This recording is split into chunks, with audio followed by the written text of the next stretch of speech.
Ces antennes sont celles du PC Artois, capitale de l'opération Jumelle. Elles se dressent sur l'un des plus hauts sommets de Kabylie, à 1700 mètres au-dessus de la vallée de la Soumam.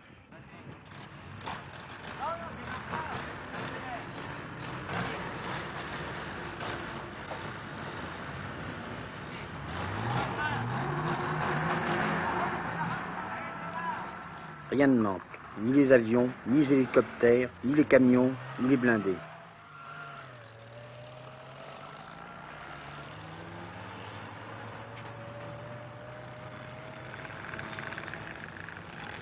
Rien ne manque, sauf les routes qu'il faut creuser au fur et à mesure.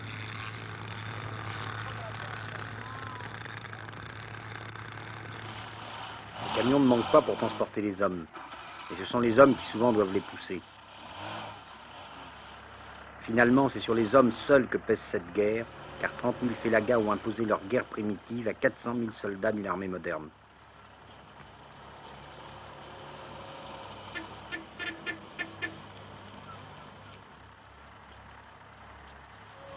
Dans ces camions, il y a des marins, des aviateurs, des cavaliers avec les fantassins. En quelques kilomètres, ils vont en descendre pour marcher. Ils se comparent à des crapauds, ils crapahutent, c'est leur terme.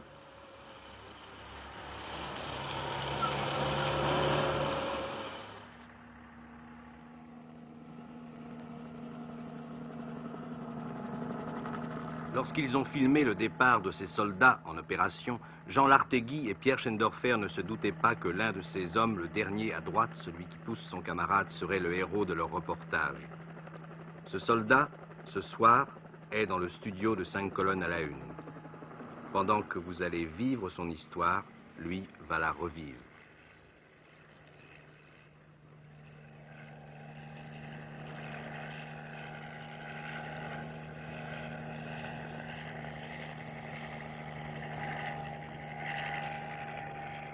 Écoutez-le. C'est toute une histoire. Nous étions engagés dans l'opération Jumelle et nous étions réservés héliportés. Une alerte a été déclenchée. Nous avons été héliportés 10 minutes après sur un piton environ à 7 km du PC Artois.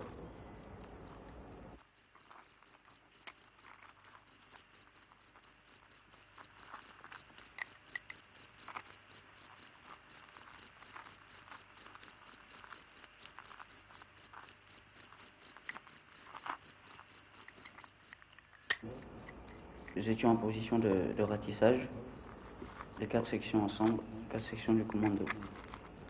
Comme le terrain était très difficile, le ratissage était plutôt serré. À un certain moment, la deuxième section s'est fait tirer dessus.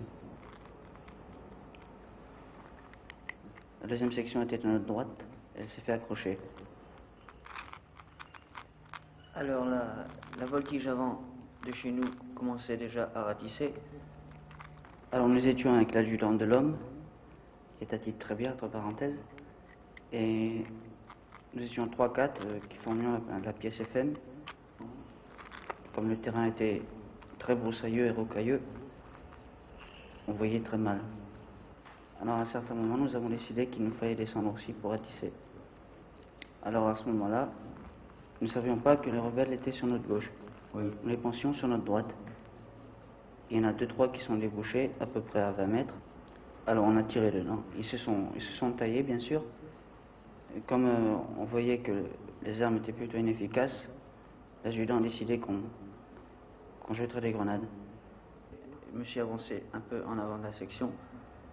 C'est alors que j'ai lancé ma grenade.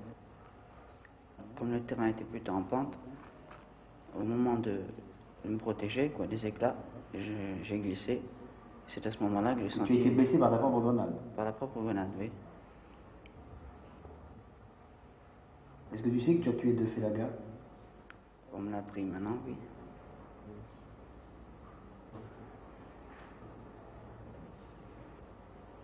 Quelle impression ça t'a fait? Tes camarades t'ont ramassé à ce moment-là? Oui, bien sûr. Tu as senti un choc, qu'est-ce que tu as senti? Tout d'abord un grand choc. Une brûlure? Une brûlure intense, oui. Et puis le sang qui arrivait dans la bouche, quoi. Quelle impression tu as eue? Tu as dit, qu'est-ce que c'est? Je suis perdu, je suis blessé. Qu'est-ce que tu as senti sur le moment? Non, bien sûr, sur le coup, je me suis dit, c'est pas grave, c'est un petit plomb. Oui. Par la suite, lorsque l'infirmier est arrivé, m'a mis au courant de mon état, quoi. C'est-à-dire que C'est alors que j'ai réalisé que c'était Et alors tes camarades t'ont transporté sur une sorte de toile de tente, de brancard. Oui, d'ailleurs, ils ont fait ça très bien.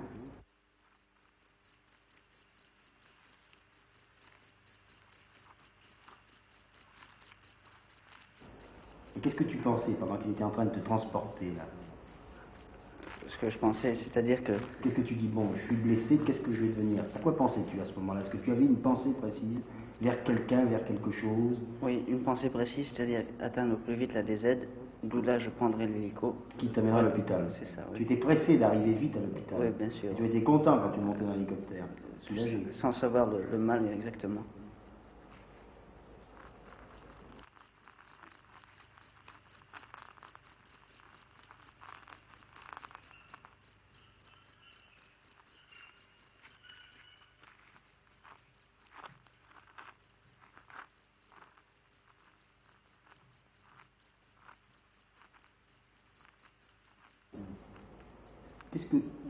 Qu'est-ce que tu en penses, au fond, de ta position ici? Qu'est-ce que tu fais ici? Est-ce que tu as une idée de ce que tu fais ici? Tu as été blessé, tu as souffert, tu as marché. Qu'est-ce que tu fais ici? Qu'est-ce que tu penses que tu fais ici? C'est une question assez difficile. Je fais ici, en principe, je fais mon devoir, quoi.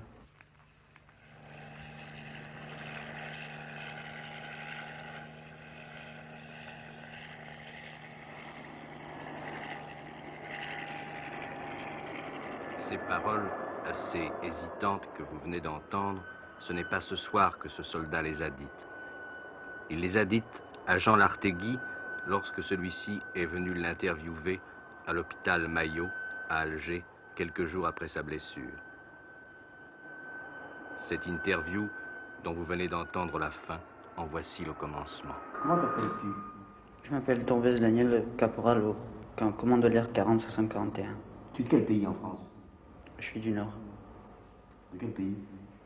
De pays, si on peut appeler ça un pays, c'est une petite ville, Carvin.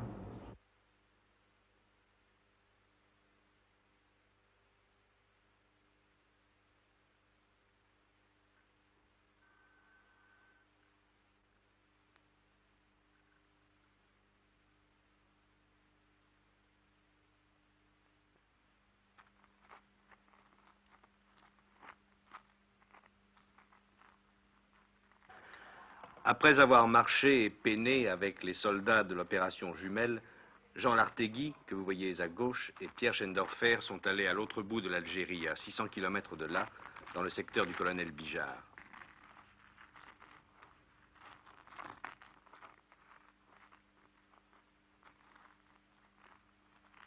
Qui sont ces hommes, Pierre Schendorfer? Ce sont les hommes du commando Georges, des musulmans. Les 150 hommes de ce commando sont presque tous d'anciens Fellaga qui se sont ralliés. Ils connaissent donc parfaitement les habitudes des rebelles, et le jour où je les ai accompagnés, je les ai vus découvrir ce qu'on appelle là-bas une cache, c'est-à-dire un trou assez profond dans lequel les Fellaga cachent des armes ou de la nourriture. Dans celle-ci, il y avait du blé. Le jour, ces hommes font ce que font les soldats des autres commandos, mais la nuit, que font-ils? La nuit, ils reprennent leurs anciennes tenues de Fellaga et ils partent chercher des renseignements. Vous avez pu participer à l'un de ces raids nocturnes? Oui, j'étais même le seul de tous à ne pas être un ancien rebelle. C'est avec ces hommes que nous voyons en ce moment que vous êtes partis? Oui, vous voyez, ils sont encore en là-bas. Mais ces images datent du matin qui a suivi ce raid nocturne. Comment s'est passé ce raid?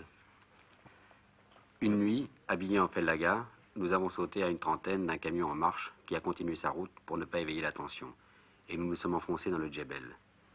Après plusieurs heures de marche, les 7 ou 8 hommes que j'accompagnais se sont dirigés vers des mechtas, c'est-à-dire des petites maisons. Ils frappaient aux portes d'une certaine manière. Parfois les portes restaient fermées, parfois on leur ouvrait, et ils discutaient alors avec les habitants. Bien entendu, tout ce que j'ai vu, je n'ai pas pu le filmer. D'abord parce qu'il faisait nuit, ensuite parce que même au petit jour, je ne pouvais montrer ni mon visage, ni ma caméra sans dévoiler le stratagème. La première image que j'ai prise, vers 6 heures du matin, a révélé qui nous étions. Voilà cette image. Cet homme, de dos, croyait parler à un Fellaga. Quand il a entendu ma caméra tourner, il s'est arrêté de parler. Quelle est l'histoire de ces hommes? L'un d'entre eux nous a dit pourquoi il avait rallié l'armée française. Mais pour que nous comprenions mieux, il a d'abord expliqué pourquoi il s'était engagé auparavant chez les Félagas. J'ai été chez les Félouses, Oui. c'est parce que j'ai été chômeur. Ensuite, il y avait de l'injustice. Ouais. Il y avait de l'injustice. Ouais. On prenait un type dans le tas, Ouais. on ramassait des musulmans qui étaient ramassés, Ouais. et il passait à la jugeote sans que celui-ci n'ait rien fait. Rien fait, d'accord, oui. Alors, c'était la misère. Donc c'est pour ça que tu es parti au Maquis. C'est exactement Bon, ça. est-ce que tu es parti au Maquis comme ça ou tu étais heureux de partir au Maquis? J'étais heureux de partir. Et quelle est la raison qui t'a fait revenir ici au commando? Parce que il y avait plus d'injustice au Maquis. Il y avait plus de misère au Maquis. Et c'était nous-mêmes la misère. C'était nous-mêmes la misère de l'Algérie. Alors, quel sera leur avenir à eux qui sont là? Bon, leur avenir à eux dépend avant tout évidemment de la fin de la guerre. Hein. J'ai discuté avec eux depuis longtemps, pendant 7 mois, tous les jours. Et il n'y a pas de doute, la guerre pour eux c'est la misère. Hein. La misère énorme, la misère dans les douars, la misère partout. Quoi. Le Félouse qui vient, qui prélève 1000 balles, le soldat français qui fait pas gaffe, qui vient, qui leur pique 3-4 moutons, c'est une éternelle histoire, on n'y peut rien, c'est comme ça. Quoi. Ah, je vais vous en présenter un autre là, Atig Khalifa, le gars de la Katiba 3. Katiba 3 a pris la veille au soir sur le champ de bataille, le lendemain matin, on lui change l'arme, on change la tenue en avant. Qui est cet officier qui interroge les ralliés? C'est le lieutenant Georges. C'est lui qui a donné son nom au commando. Il a confiance en eux. Ici au commando, quoi. Ils sont arrivés ici, ben, il a fallu que je donne des armes, et j'ai pas donné n'importe quelle arme, j'ai donné les meilleures armes de l'armée française, les meilleurs postes radio de l'armée française. C'est le colonel Bijard que nous voyons maintenant, mais je voudrais, Pierre Schendorfer, vous poser une question au sujet du lieutenant Georges que nous venons d'entendre. C'est lui qui commande ce commando. Le jour, pas la nuit. La nuit, le commandement appartient à d'anciens Félagas, un aspirant et 4 adjudants. C'est le colonel Bijard qui est le créateur de ce commando de Félagas ralliés? Oui, ce commando est le résultat des années d'expérience de la guerre d'Indochine, qui lui ont permis de formuler les règles de ce qu'on appelle maintenant la guerre révolutionnaire. Et que pense de tout cela le colonel Bijard? Eh bien, nous le lui avons demandé pour conclure notre reportage. Nous faisons une guerre pas pour nous, pas une guerre colonialiste. Bijard n'a pas de chemise, mes officiers non plus. Nous nous battons ici pour eux, pour l'évolution, pour voir l'évolution de ces gens-là. Et c'est une guerre à eux. Nous défendons la liberté, au même titre qu'à mon avis, nous défendons la liberté de l'Occident. Nous sommes ici des ambassadeurs, des croisés qui nous accrochons pour que nous puissions continuer à parler et avoir le droit de nous exprimer. Alors vous avez l'impression maintenant, après cette longue marche que vous avez faite comme aucune bête n'aurait pu faire, que vous débouchez maintenant sur quelque chose, sur une forme d'espérance et peut-être sur une solution en Algérie. Ben oui, nous le souhaitons ardemment.